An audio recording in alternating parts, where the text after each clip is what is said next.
Assalomu alaykum aziz yurtdoshlar, kanalimiz kuzatuvchilari. Bugun biz Kattaqo'rg'on tumani Qumov mahallasiga Baxtiyor aka xonadoniga kelganmiz. O'zgacha qilibdi, mana qulupnaydi bir qator ekilgan. Bugun ertalab terilgan, mana qulupnaylar hozir pishib turibdi. Kilyonka yopilgan. Usullari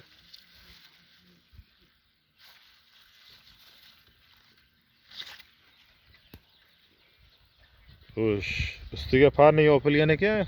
Bir 10 kuncha bo'libdi, ochib tashlabdi, lekin qulupnaychalar zo'r.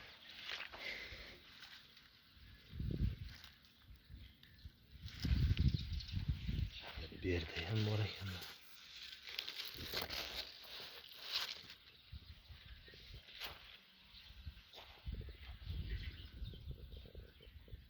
Hosillar bir sutik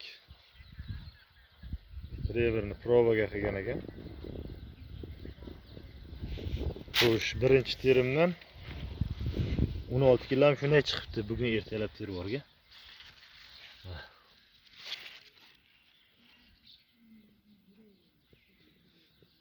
Mana bu kilyonka ham yaxshi ekan. Mevalari yaltillab chiqadi, chirimaydi.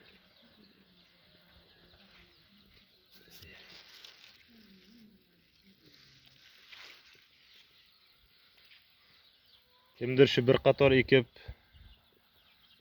shunaqa qilaman deyotganlar bemalol qilaversa bo'lar ekan. Sinovdan o'tdi deydi-ku. Mahalla ko'chalarini ko'rsatdi. Bu yerda mana jo'jalar ham bor ekan. O'sha qaysi oy beriladi bu nima jo'jal? Ha? Shu ehsonga kelgan jo'jachalar. Bepul tarqatilgandi, men bularni ham sharoitini qilib, mana etajirka qilib boqyapti.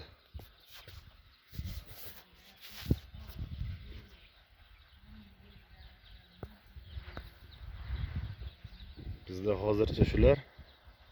Yangiliklar bo'lsa, oldimizdan chiqqanini